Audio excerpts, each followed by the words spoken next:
Chapter 1. The Last of the Athari. The Athari were once the most advanced race in the known galaxy. Their crystalline cities shimmered under the violet skies of Xiphos. 9. Their wisdom spanning millennia, and their genetic perfection unmatched. But perfection has a price. They had engineered themselves into sterility, and now only one remained. Her name was Seraya. I found her in the ruins of what was once the Athari capital. I hadn't come looking for lost civilizations. I was just a scavenger, hunting for valuable tech on abandoned worlds. But the moment I stepped into that shattered palace of crystal and light, I heard her voice. "You are not of the Athari," she said, stepping out from the shadows. I turned, my plasma pistol raised. What I saw took my breath away. She was tall, ethereal, with skin that shimmered like liquid silver. Her hair cascaded in luminous strands, shifting between deep blue and violet, and her eyes, twin orbs of radiant gold, studied me with an intensity that sent shivers down my spine. "I'm human," I said cautiously. "Name's Alex Mercer." She tilted her head. "Human. Yes, I know of your kind. You are adaptable, resilient, fertile." Her last word caught me off guard. "Excuse me." She stepped closer, her luminous eyes locking onto mine. "I'm the last of the Athari. Our science betrayed us, and now I am alone. If my people are to survive, I need your help." I swallowed. "What kind of help?" Her voice was calm, but there was an unmistakable urgency beneath it. "I need you to father my children." Chapter 2. A Desperate Bargain.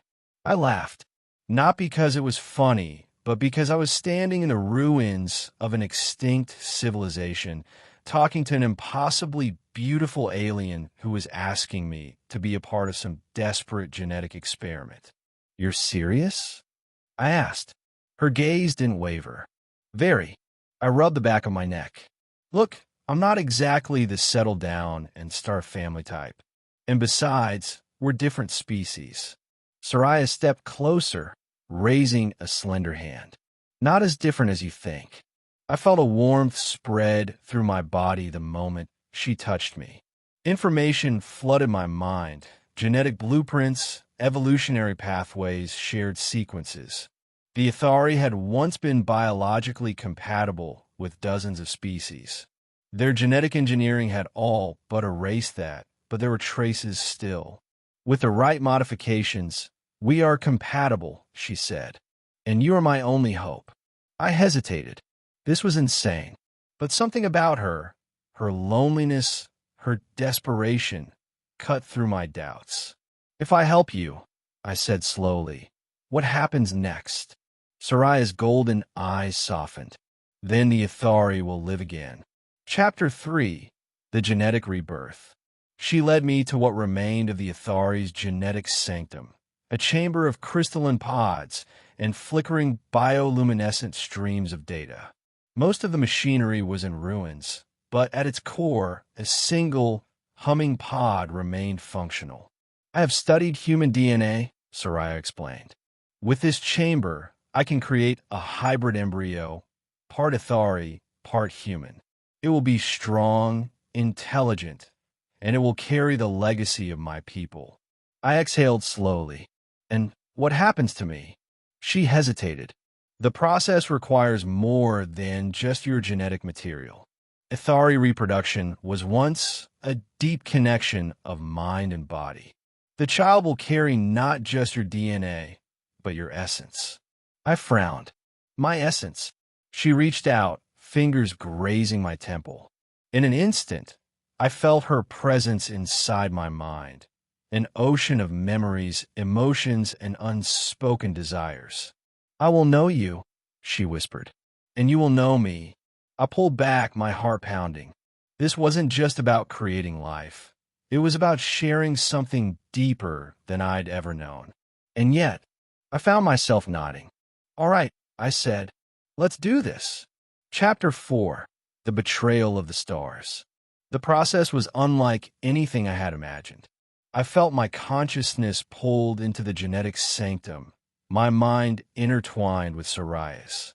There was warmth, connection, and an understanding that transcended words. Then pain. A warning klaxon blared through the ruins. The sky above Xiphos, 9 darkened as a fleet of warships descended. Seraya gasped. No, not now. I struggled to pull away from the sanctum. What's happening? She turned to me, fear in her golden eyes. The Xiphar Dominion. They were our enemies long ago.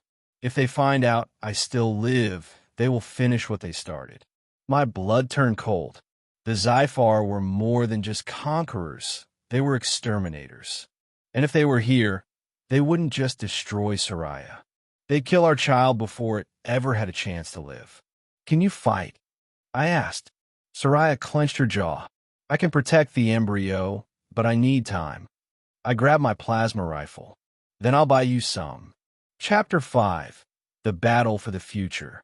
The Xiphar forces stormed the ruins, their dark armor gleaming under the crimson light of their warships. I took cover behind a fallen column, squeezing off plasma rounds as they advanced.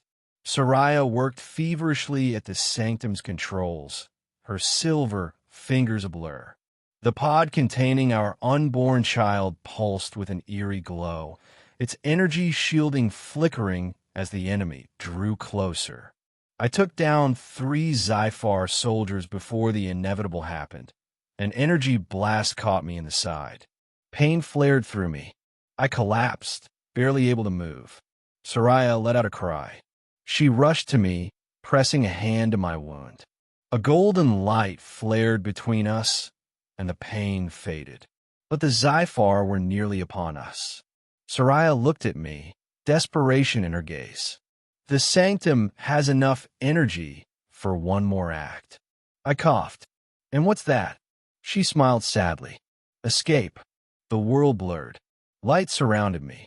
The last thing I saw was Seraya standing in the ruins, her golden eyes full of sorrow. Then darkness. Chapter 6. The Legacy Lives On. I woke up on my ship, the wound in my side fully healed. For a moment, I thought it had all been a dream. Then I saw the pod. It was small, no larger than a travel case, pulsing with a soft golden glow.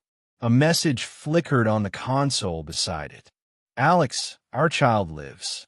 I have sent you both away for safety. The Xiphar will not stop until I'm gone, but our legacy endures.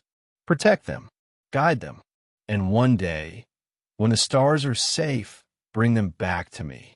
Tears burned at my eyes. I reached out, placing a hand on the pod. Inside, a tiny form stirred. A new life, a new beginning.